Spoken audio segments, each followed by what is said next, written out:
In today's video, I'm going to be showing you the greatest chess combination ever played, which of course is always subjective. Everyone's got their own set of criteria for what they think makes a winning sequence of moves great. Some people prefer a very long and complicated winning variation, while others are most impressed with just a handful of extremely beautiful and unexpected moves.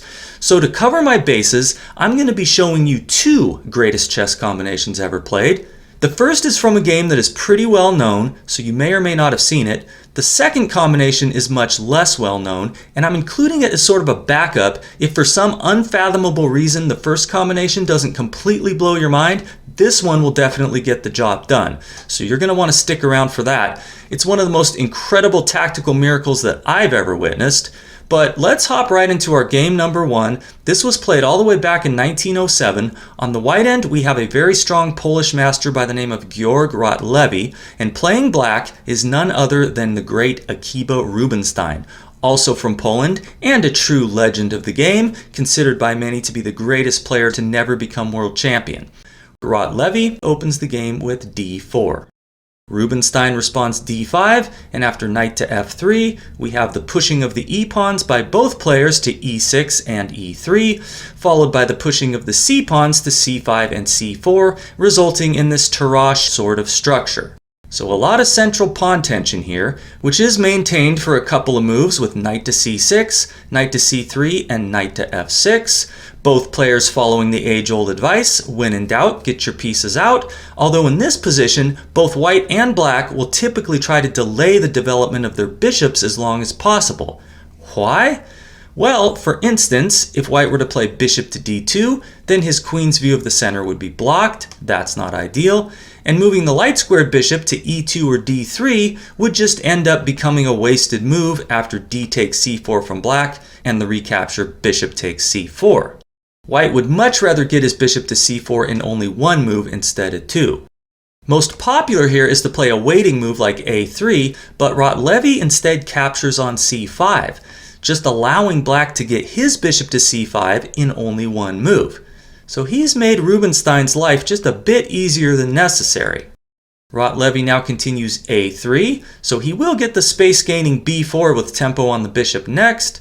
Rubinstein says if it's good enough for you, it's good enough for me, and plays a6 with the idea of taking on c4 and then following up with b5, except he's going to wait until white's bishop moves to e2 or d3. So Rubinstein is looking to gain the upper hand in the opening battle for tempi. Rotlewi plays his b4, hitting the bishop. It goes to d6. We have bishop to b2, a good developing move. Rubinstein castles, and now comes queen to d2. Taking on d5 may have been a bit more accurate, but not because white can win a pawn, since black's d-pawn is adequately defended indirectly by the queen on d8, in view of the move bishop takes b4, which would come with check if white were to try to win that d5 pawn. Which is why he should only capture on d5 just enough times to give black the isolated pawn and then develop his light-squared bishop and castle. After this move queen to d2 though, Rubinstein has a very nice response, queen to e7, removing his queen's view from d5, thus allowing white to now win that pawn with c takes d5, e takes d5, and knight takes d5. Rotlewi declined this pawn offer, however, since after knight takes d5, queen takes d5, and rook to d8, it's not hard to see that black has ample compensation due to his safer king and better piece development. The engine thinks that this was white's best line of play though, and it certainly would have been better than what was played in the game, which in this position is bishop to d3. This allows Rubinstein to now open the d-file with d takes c4, and after bishop takes c4, b5 hitting the bishop as planned, and bishop to d3, we now have rook to d8, ominously lurking opposite the white queen. Not a geometrical relationship that white is going to want to maintain. Hence the move queen to e2 by Rotlewi, putting the queen on a much safer square at the cost of yet another tempo. Rubinstein continues bishop to b7, and after Rotlewi castles, we arrive at a position where white's mishandling of the opening has become glaringly obvious. As you can see, the position is perfectly symmetrical with the exception that black has one of his rooks developed to an open file, whereas white does not, and it's black's turn to move. So he's really ahead by 2 tempi here. Rubinstein now proceeds to make the most of his lead in development, starting with knight to e5, hitting the bishop on d3 as well as the knight on f3. So knight takes e5 is really forced, and after the recapture, bishop takes e5. Black is now threatening to win a pawn with, pause the video and try to spot it if you'd like. The threat is bishop takes h2 check, and if king takes h2, there's queen to d6 with check, picking up the bishop on d3. But that's not even the worst threat Black has here. Even more crushing, according to the engine, would be to sack the exchange on d3 to draw the white queen away from defending g4, then play bishop takes h2 check, followed by knight to g4 with the threat of queen to h4, and you can probably see where this is headed. For these reasons, white's best defense is going to be to put the rook on d1, adding defense to the bishop on d3, but Rd8 decides to try f4. Which is probably the losing move of the game. It does attack Black's bishop while blocking its access to h2, but after bishop to c7, White's kingside has been weakened, and Black now has something to bite on with the move e5, applying pressure to f4. And this is a good moment to stop and compare the placement of White's knight on c3 to Black's knight on f6, which is clearly superior, providing defense to his kingside while not blocking his bishop's long diagonal as White's knight is doing. Now if White could airlift that knight to f3, he'd be in a much better state and wouldn't even be losing. Unfortunately, there's no legal way to get it there anytime soon, so Rd8 tries e4. A move which the engine condemns, recommending rook a to c1 instead, but it is a valiant try and it looks quite natural. Now if Black tries e5, which was not played in the game, then White can respond knight to d5, defended by the pawn, and if Black grabs a pawn with knight takes d5, e takes d5, and bishop takes d5, then White can win Black's e-pawn with f takes e5, when Black is still the much better side, though White is enjoying a modicum of hope. Rubinstein chooses a much stronger line of play in the game with the simple yet effective rook a to c8. No need to press the issue here. Rubinstein's just going to let Rd8 come to him, which he now proceeds to do with the move e5. Looks sensible enough. He's gaining space with an attack on Black's knight, opening his light square bishop's diagonal, but after bishop to b6 check and king to h1, Rubinstein now finds a brilliant and brutal move to kick off his earth-shattering tactical sequence that catapulted this game into the realm of the immortal. Pause this video, have a look at the position, see if you can find Black's best move. There's actually two correct answers here. One is rook takes d3 followed by knight to g4. That's winning for Black. But Rubinstein began with the move knight to g4, which is actually slightly preferred by the engine due to some subtleties that we're not going to get into, since we do have plenty to look at with this move knight to g4, threatening queen to h4 followed by checkmate on h2. Now White has several options here that we really need to look at in order to understand why this move knight to g4 works. I'm going to try to burn through these as quickly as possible, so please bear with me.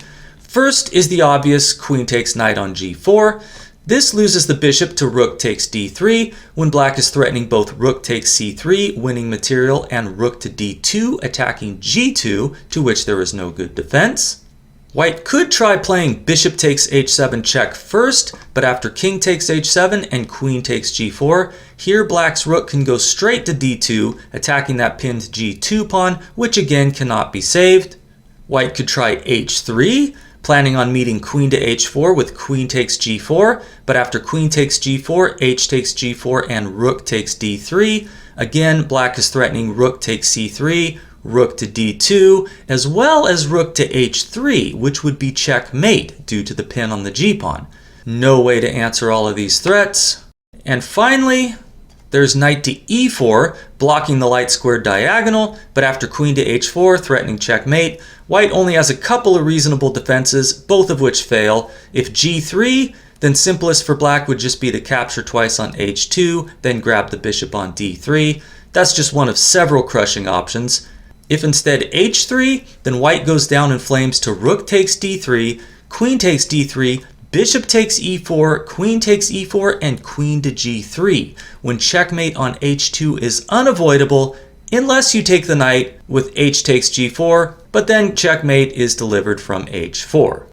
Okay, so we did our due diligence, we looked at the most critical alternative lines. Now let's take a look at what was played in the game, which in this position, after knight to g4, is bishop to e4. Getting the bishop out of the view of the rook on d8, blocking the b7 bishop's view of g2. Kind of looks like white has everything under control. Rubinstein plays his queen to h4, threatening mate on h2. Rotlevi responds with the move g3. But I would be significantly remiss if I didn't quickly mention the move h3 and how beautifully it fails to rook takes c3, threatening to sacrifice on h3, which would end the game very quickly. If queen takes knight on g4 here, then black can trade queens, play rook to h3 check, followed by bishop takes e4, rook to d2. That's just one of several winning options for black. But if bishop takes c3, then there's bishop takes e4, and if queen takes e4, then there's that forced mate with queen to g3 that we saw previously. And if queen takes knight on g4, then we have queen takes g4, h takes g4, and rook to d3, threatening both rook takes bishop and rook to h3 checkmate, as white's g-pawn is once again pinned. Rotlevi could see that this was no route to reclamation, and so in the game, he rejects h3 and decides to try g3 instead, defending h2 with his queen. But now comes an absolutely savage tactical blow. Pause the video if you want to try to spot black's most decisive move in the position. If you said bishop takes e4 check or queen to e7, then congratulations, you did not throw away the win. But you didn't find the strongest move either, now played by Rubinstein, which is rook takes c3, a stunning sacrifice of the queen. Now it's pretty easy to see that if bishop takes c3, then bishop takes e4 check will end up forcing mate. But what about just taking the queen, with g takes h4, as Rotlevi now does? Here it's not so obvious how black should proceed. There is but one winning move. Feel free to pause and ponder, but here it comes. The truly epic, and in my opinion the most astounding move of this entire game, rook to d2, attacking the queen, who may not leave the second rank, else rook takes h2 will be checkmate. So Rotlevi really has no choice but to abandon the defense of his bishop on e4 and capture the rook with queen takes d2. Rubinstein now takes out the bishop on e4 with check, after which white only has two legal moves. Blocking with the rook solves nothing after bishop takes f3 check, so Rotlevi must block with his queen.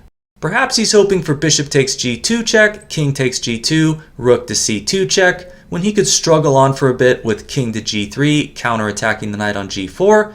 But in this position, Rubinstein unveils a much more horrifying reality with the move rook to h3, which in this position is enough to convince Rotlevi to resign the game. Seeing that black has a forced mate in another 3 moves. He's threatening rook takes h2 checkmate, which the white queen is not defending against, being pinned to the king.